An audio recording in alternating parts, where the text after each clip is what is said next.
নীল আকাশ ভেদ করে যখন এরোপ্লেন আমাদের মাথার ওপর দিয়ে উড়ে যায়, তখন আমাদের প্রত্যেকের শিশু মনে এই প্রশ্নটা কখনো না কখনো এসেছে যে এই প্লেনটি কে চালাচ্ছেন। কখনো বা মনে হয়েছে এত উঁচু দিয়ে উড়ে যেতে তার কি একবারও ভয় করছে না? যিনি শত শত মানুষের ভার কাঁধে বহন করে এক জায়গা থেকে অন্য জায়গায় উড়ে যান, তিনিই হলো পাইলট। আজ আপনাদের বলবো ভারতের প্রথম মহিলা পাইলটের কথা। যে সময় মহিলারা সমাজে নিজেদের সমান মর্যাদার জন্য লড়াই করছিলেন, তিনি তখন আকাশে ডানা মেলে ইতিহাস তৈরিতে ব্যস্ত। সরলা ঠকরাল, তিনি ছিলেন ভারতের প্রথম মহিলা পাইলট। 1914 সালে দিল্লিতে জন্মগ্রহণ করেন এই দারুণ সাহসী ব্যক্তিত্ব। মাত্র 16 বছর বয়সে পাইলট পিডি শর্মার সঙ্গে তার বিবাহ হয়। সেই পরিবারে 9 জন পাইলট ছিল। সুতরাং তার স্বামী এবং শ্বশুর উভয়ই সরলাকে উড্ডয়নকে পেশা হিসেবে নেওয়ার জন্য সহযোগিতা করেছিলেন। একটি সময় যখন বিমান চালনা শুধুমাত্র পুরুষদের জন্য ছিল, সরলা তখন ডাবল ডানাওয়ালা জিপসি মথের ককপিটে পা রেখেছিলেন এবং তার পরনে ছিল শাড়ি। তখন শুধু যে তিনি বিবাহিত ছিলেন তাই নয়, তার সঙ্গে ছিল তার 4 বছরের শিশুকন্যা।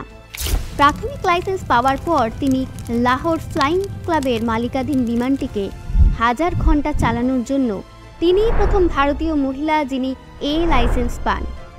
আপনারা কি জানেন, তার প্রশিক্ষক তাকে 8 ঘন্টা 10 মিনিট প্রশিক্ষণের পর এককভাবে উঠতে প্রস্তুত বলে মনে করেছিলেন।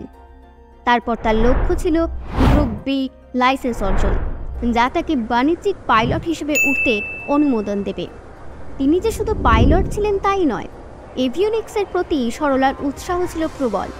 সরলা বিমানের মডেল ডিজাইন এবং নির্মাণ করে তার উদ্ভাবনী মনোভাব প্রদর্শন করেছিলেন। এরপর দ্বিতীয় বিশ্বযুদ্ধ শুরু হয় এবং তার প্রশিক্ষণ স্থগিত রাখা হয়।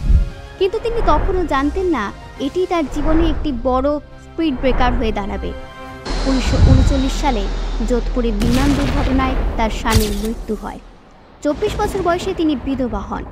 তখন তার জীবন একটি কুৎসিত মোড় নেয়। কিন্তু দমে যাওয়ার মতো মহিলা তিনি ছিলেন না। জীবন যখন খারাপের দিকে ঘোরে, তখন সাফল্যের নতুন পথ খোঁজার চেষ্টা করেন সরলা। তিনি তার 2 কন্যা সন্তানকে নিয়ে লাহোরে ফিরে আসেন। সেখানে তিনি মেয়ো স্কুল অফ আর্টসে যোগদান করেন এবং চারুকলায় ডিপ্লোমা অর্জন করেন।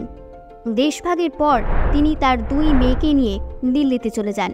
সেখানে তিনি ন্যাশনাল স্কুল অফ ড্রামার এবং বিজয়লক্ষ্মী পণ্ডিতের মতো বিখ্যাত ক্লায়েন্টদের জন্য গয়না, শাড়ি ডিজাইন, পেইন্টিং করতেন। 1948 সালে আরপি ঠকরালের সঙ্গে দ্বিতীয়বার বিবাহ বন্ধনে আবদ্ধ হন সরলা।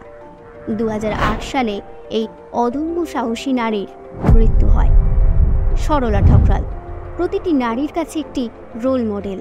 তার দৃঢ় সংকল্প জীবনে কষ্টের কাছে হার মানতে অস্বীকার করার সাহস যোগায়।